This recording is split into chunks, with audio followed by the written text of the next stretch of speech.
It's been about 3 years since COVID hit. We all know what happened. It upended our lives, it capsized economies, it stoked debates about what to do, it changed how we live and work for years. You have the death toll, which we don't even talk about as much. We used to do a nightly counter. Over 1 million deaths here in the U.S., over 6 million, approaching 7 million worldwide. And what do we know about all this? Many people in the scientific community originally suggested that COVID's origins were likely naturally occurring phenomena, something that came from nature, not a lab, to put it as simple as possible. Now, there wasn't a firm answer. This isn't something we have on videotape. It's not something we adjudicate in a trial. But here's some of what we heard early on from scientists. No evidence whatsoever has emerged since the very beginning of the pandemic that suggests that the Wuhan Institute of Virology was involved in the outbreak in any way. I feel that we really have closed the book on where the outbreak began, and that was at the Huanan wholesale seafood market. We always have to be careful when anyone, us in the media, people in science, people in government, say we're closing the book. This was all new stuff. And at least at the level of some government research, including our own U.S. current Biden administration agencies, we're hearing and learning new things. So you had questions about even the initial theories. Lately, there's been talk about this so-called lab leak. And while we have to be very careful about all of this, including people's attempt to do amateur science or read comment threads to figure out what you think, we do know certain things. We know the initial outbreak zone was Wuhan.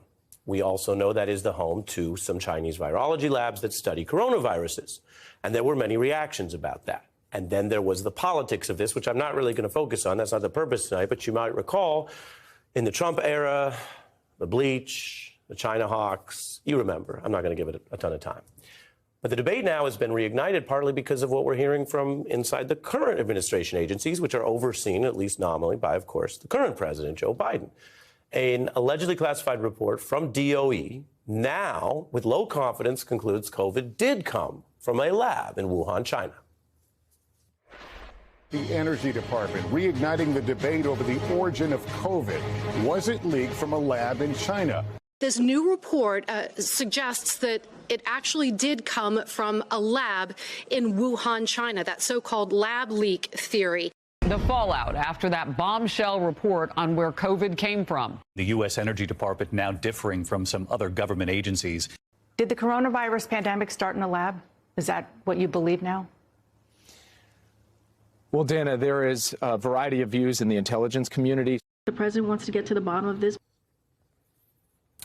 Does it get any clearer than that? We hope so. The Energy Department, again, states with low confidence, which is an intelligence term, that they do believe it came from a lab. The FBI had already held the same view, but it doesn't end there because the U.S. has all these different intelligence agencies. Some people think that's a good thing because they check each other, but it's certainly a frustrating thing when they all just throw up different answers and we don't have any conclusion. There are, count them up, 4 other U.S. government intelligence agencies that disagree. 2 are uncertain. China, which has been very secretive through all this, has long denied it was a lab leak, but they have many reasons for that. And this is a big and important question. If this was a naturally occurring and thus probably pretty unavoidable activity of a virus hitting us, then we know we just lived through that like a hurricane and did the best we could.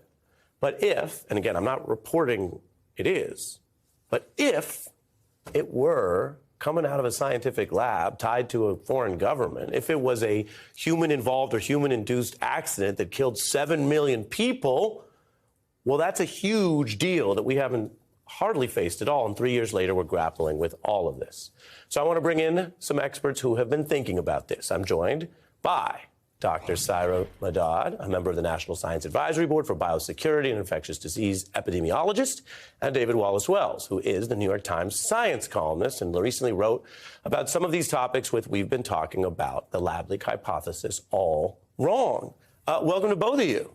Thank you. Let's get it sorted, right? Do it, yeah. It's important. It's very important. What is the evidence for these 2 theories in your view, and which remains independently, best you understand, more likely? Well, first off, by saying there is no consensus among governmental agencies. So you're seeing that many believe in the natural spillover theory and others believe in the lab leak theory. And when we talk about the lab leak, right, that's the accidental lab leak that we're talking about. There's a spectrum there, but for the purposes of the conversation here, it's an accidental lab leak that's being, discussed right now. The evidence right now is showing that it is a natural spillover. Now, this is not unprecedented. This is not new in the terms of has this happened before? If we go back to history, majority of, our emerging infectious diseases are zoonotic in nature. In fact, over 75% of them are. When we look at MERS and SARS in 2003, when we look at the recent Mpox outbreak that we've just overcome, the outbreak of Marburg in Equatorial Guinea, these are all examples. From the natural world, from animals of the natural world. Exactly. Not from human science. That's right, exactly. So as we go back to the origins of COVID, right now there is epidemiological, photographic and genetic data that right now is pinpointing to more of a natural spillover event. So that is, what I am going with, but I want to see the data on both sides. So I'm not saying I am unopen to a lab leak, but I'm going on the side of science and I'm going on the side of data. How open are you to lab leak? I'm very open. I think that, this is not a question that's going to be solved in 3 years. In fact, if we look at, history, it takes many years of good science. Exactly. So staying with you here, and then we'll bring in David. You have Energy Department, I said allegedly because it's not a formal announcement, and we showed government officials talking about it. They're not denying it, but allegedly having this updated intelligence. FBI has held this view. Here's what the FBI director recently said.